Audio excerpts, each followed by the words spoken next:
Det lyser rött på börsen. Industribolagen pressas efter Trumps nya tullutspel mot bland annat Sverige. Det och huruvida VIX har tappat sin marknadsfunktion i dagens börslunch. Varmt välkomna.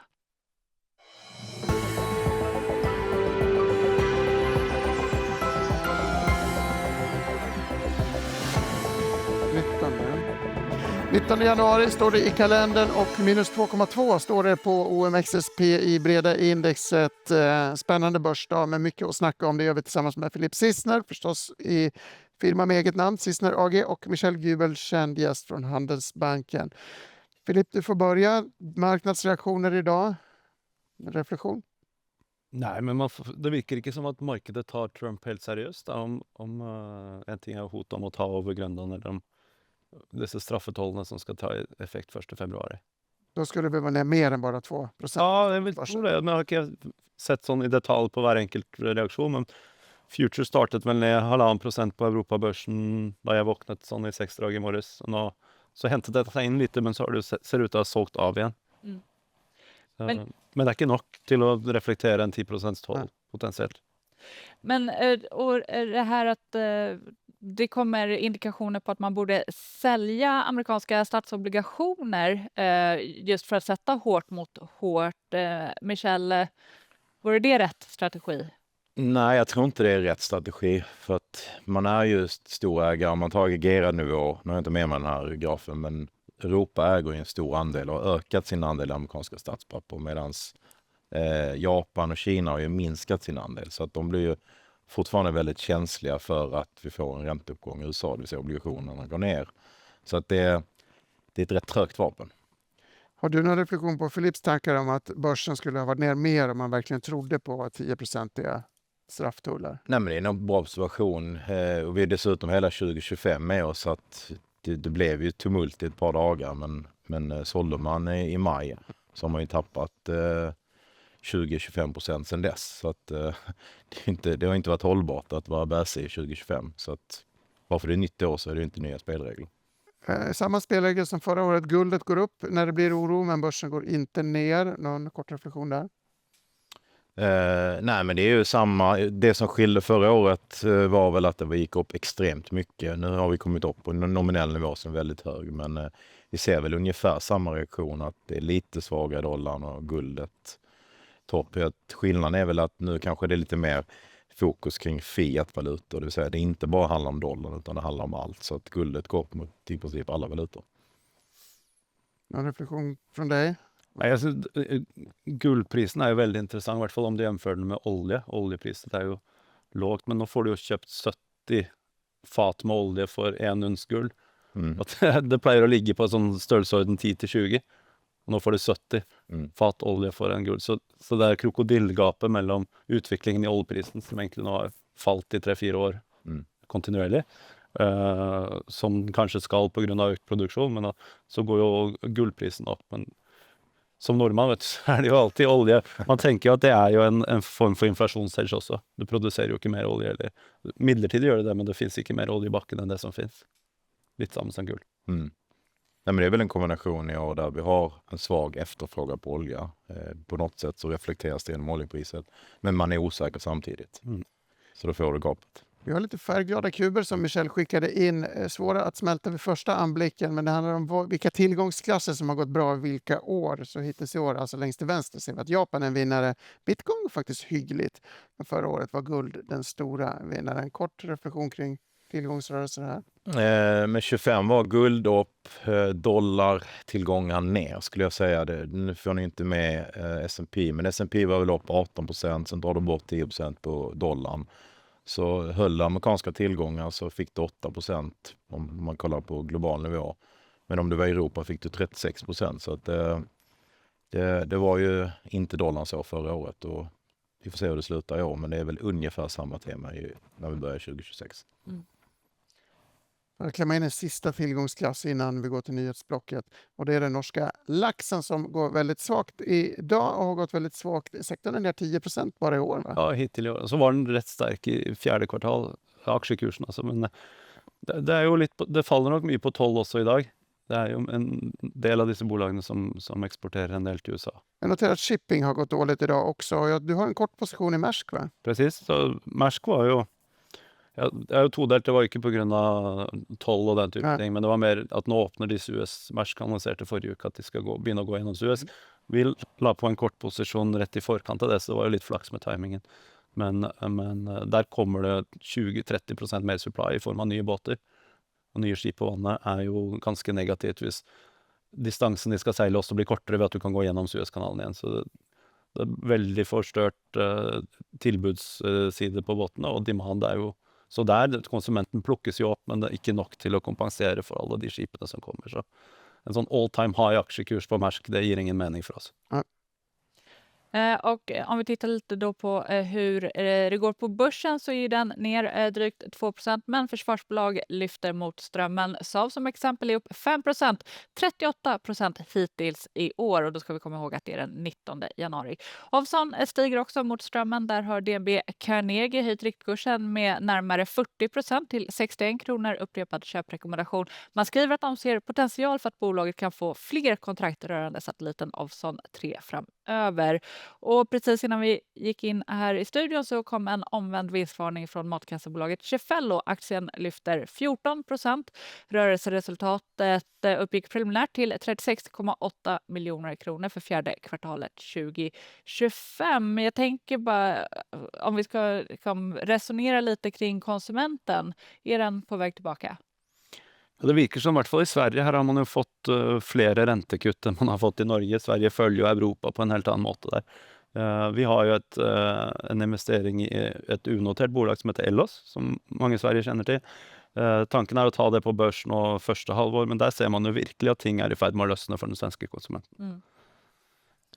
Ja. Fascinerande tycker jag. Ellos, man kan OTC-handla aktien lite grann i Norge och snart så blir det en riktig aktie. Precis, for mange fonder som eier der de har litt behov for en daglig prisning, og da har man valgt å midlertidig børsnotere på en OTC-liste i Norge hvor det går att handla. Kul. Men det kommer en riktig børsnotering förhoppningsvis för sommaren. Ja, vi behöver börsnoteringar för att få upp humöret lite grann. Michel, du ska få ett shoppingtips av mig. Norska kronan, 10% rabatt mot den svenska om du vill handla saker billigt. Ja, Titta i grannlandet. plus räntefördelar också.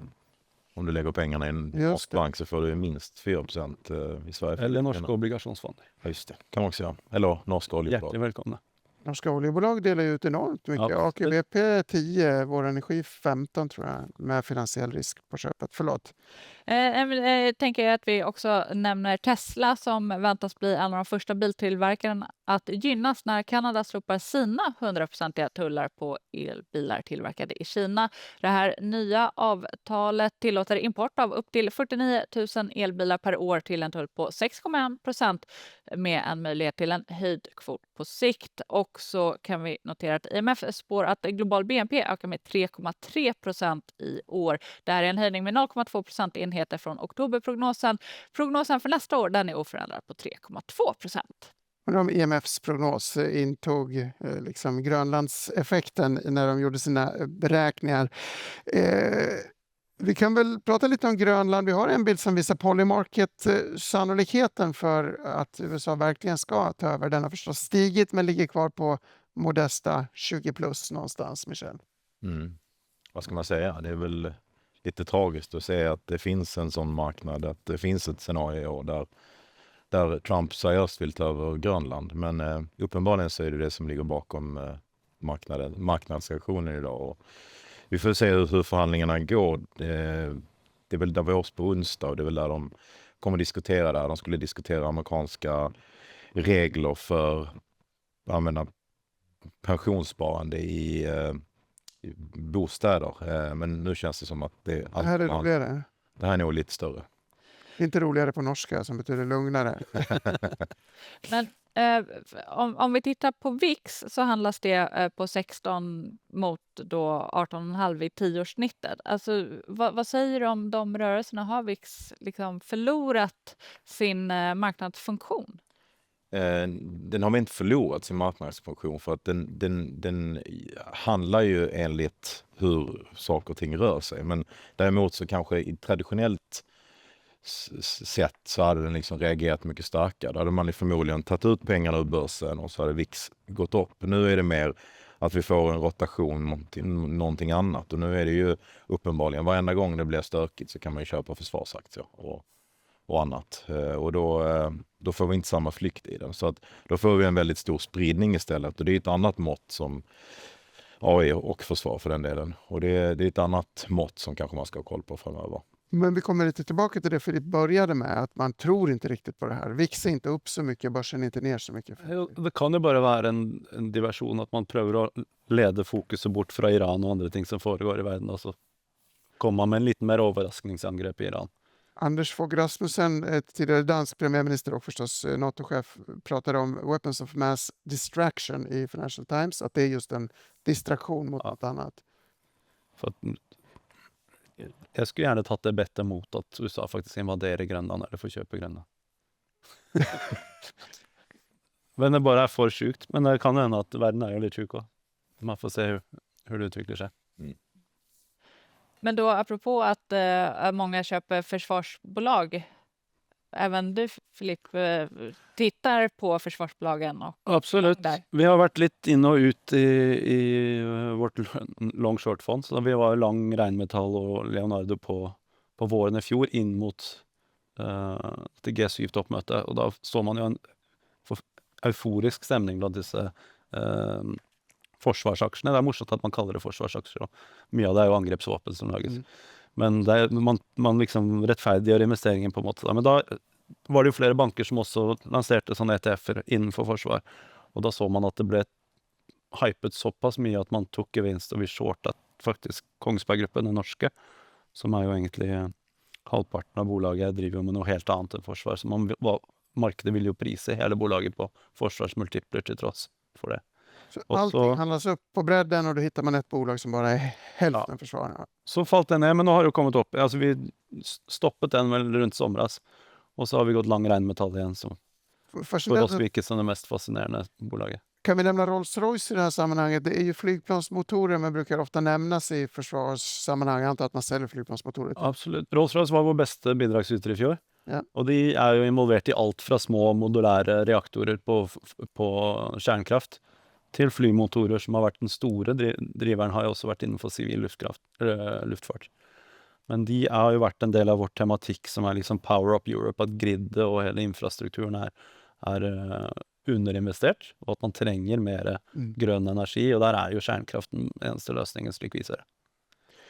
Michel, du har också skickat in en bild på Stockholmsbörsens bidragsgivare där två komponenter sticker ut. Det är förstås försvar och råvaror antar jag, eller metaller, eller vad ska vi säga, gult, gruvor. Gruvor är väl en bra beskrivning. Och det är väl det vi såg förra året tydligt. Ni ser ju där, från och med maj så var det som stack iväg. Och det är där vi ser den här med spridningsriskerna, tycker jag. Att traditionellt sett så hade vi väl haft man vill väl ha en jämn uppgång liksom sinsemellan.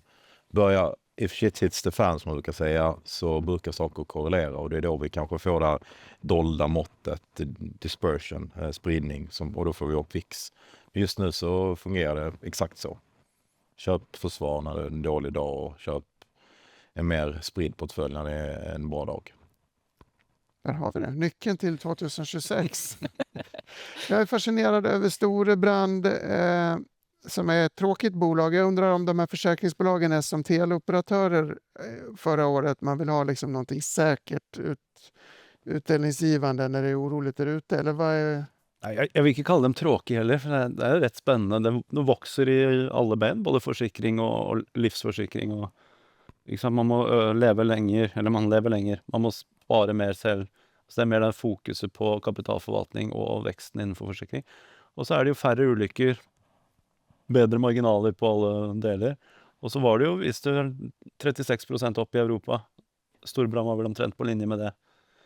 Og det er ikke bare i fjor. Storebrand har vært en fantastisk bidragsyter siden vi startet vårt long short-fond i 2012. Sist tyvärr snackade vi Intrum och Viaplay också. Viaplay har gått ner. Du var en av de få som gillade Viaplay. Den har gått upp kraftigt, men backat en del sen i oktober när du var här senast. Precis, den er vel ned 30% siden jeg var der sist. Og av institusjonelle eiere så er det vel bare Nordea-fonder og oss som eier. Vi er vel nummer 3 og 4 på aksjonærlisten. Men de har jo vært gjennom, eller jobber fortfarande med en stor restrukturering. De har restrukturert balansen for 2 år siden. Og så har de nå fått kjøpt resterende halvpart av Alente, som nå vil gjøre at tallene for i fjor og ikke minst i år kommer til å se helt annerledes ut. Altså om man har tro på det Jørgen Lindemann, som var jo en tidligere gründeren på Net Entertainment, som skal nå rekonstruere bolaget da, for de har jo slitt med at de tok alt for mye på seg under pandemien, eller i kjølvannet av pandemien, da de hadde masse abonnentvekst, de hadde fantastisk med reklameinntekter og sånn, så har jo alt det stupt også. Så de har en del utfordringer med lengre gamle kontrakter på content, men det er også i ferd med å snu seg, jeg tror. Det er en rett kul turnaround story, riktig nok en veldig liten del av vår portefølje, det er jo viktig å presisere at Storebrand og den type kvalitetsbolag er jo største parten av vår portefølje, så har vi noen litt mindre sånne case som har et større utslagsfelt også i porteføljen. Och Europris då, hur stor del av portföljen är det? Den så vidt jeg husker, rent under 5%, om det 4 eller 5. Og der har de kjøpte jo dette svenske overskuddsbolaget, det er vel det folk kjenner til her. Ja, Och- ÖB. ÖB. Skulle jag säga att det heter folk, men Så ÖB er jo også en restruktureringscase, da, hvor man ser at man skal løfte marginalene i ÖB, slik man har i Europris i Norge. Og det er jo en del av det caset vi har investert i. Nå har vi vært i Europris også i, jeg tror det 10 år. Og den har jo bare vekst seg som en stor del av porteføljen, for det har jo gått rett bra. Så har de hatt litt utfordringer med ÖB, eller man så at det var utfordringer der, og ting man kan gjøre annorlunda. Som vi tror. Som är sparsamma kunder i Norge just nu, lite lågkonjunktur, eller vad är taken kring en sån aktör? Jo, en ting at det lavkonjunktur, men også løfter man jo, om du var på ÖB for noen år siden, jeg vet ikke om det litt forskjellige folk som går det, men da sto jo varer på gulvet, og du hadde ikke riktig hyller, og man skal gjøre det litt freshere også, slik Europris i Norge, lite freshere, men billigt allikevel. Jag känner att det Den kvantumshandlingen. är lite orättvis. Filip får dra top picks och sexiga case, valutastrategen. Är det någonting som är felprissatt eller någon rörelse du håller koll på i det här året? Tror du på fortsatt kronförstärkning till exempel? Ja, det kommer nog vara lite mindre gynnsamt med tanke på att nu är ju bilden av att vi ska ha en svensk tillväxt som är mycket högre än omvärlden och så vidare. Så jag tror fortfarande så är det inte ett case för att kronan ska gå svagt, men det kommer ju vara mindre gynnsamt under 2025.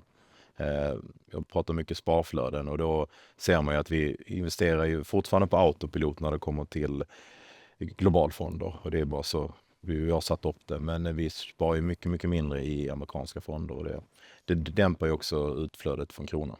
Men det svenske kronen som styrker seg, eller det dollaren som svekker seg? Kombinationen. Oftast, jag tror så här, generellt sett, om vi skulle få ett år där dollarn går starkt, så är det osannolikt att svenska kronan och norska kronan skulle gå starkt samtidigt.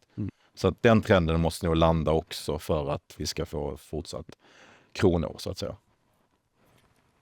Så vi rundar av med ett vykort. Mikael Falken var bokad idag men fick förhinder. Han hade skickat en spaning jag tyckte var intressant om europeiska bilsektorn som är en enda stor short i min vy, skriver han. Många hoppas på en vändning, men jag har svårt att förstå det. Politikerna i EU kanske gör någon slags bailout eller tullar, vad vet jag. Men Kina äter upp dem när det gäller marknadsandelar, sakta men säkert. Det har hänt i andra sektorer förut. Är det någon som har hört om europeiska solcellsproducenter på senaste tiden, skriver han retoriskt. Nu kan han inte försvara sitt case själv, men jag undrar om ni två vill flika in någonting kring den reflektionen. Korta europeiska biltillverkare. Vi har jo vært både lang og kort europeiske bilprodusenter de siste 10 årene, og vi ser på det, men vi er også redd for at det en liten value trap. Det kan se billigt ut på papiret, men de klarer ikke å konkurrere på innovasjon. De har ingen tilgang til billig energi, og batterier for den saks skyld, eller arbeidskraft. Så det jo, hele europeisk industri jo litt fakt. Det gjelder vel for så vidt også deler av svensk industri, ikke sant? Hva det man skal konkurrere på? Det enten innovasjon, arbeidskraft eller billig energi. Og der blir vi knust av Kina, ikke sant? Men jeg foretrekker å være litt patriotisk og kjøpe europeiske biler. Sitter langt inne og kjøpe seg en kinesisk elbil. Jag tror många röstar med plånboken, och då spelar det inte så stor roll ändå. Så att, nej, och sen tullar kommer ju spela en stor roll för det här. För men än så länge så har vi inte fått de här stora trycket av kinesiska bilar än. Utan vi har ju mycket tullar på kinesiska bilar. Frågan är hur man gör i alla de här tullkrigen just nu. Det är uppenbarligen en sån dag. En sån vecka. Tullar i framtiden. Tullar i framtiden. I alla fall ett framtida samtalsämne. Verkligen. Börslunch är slut för idag. Tyvärr, 20 minuter har gått. Vi fortsätter igen imorgon i samma tid, samma kanal. Häng med oss då och tack för att ni tittat.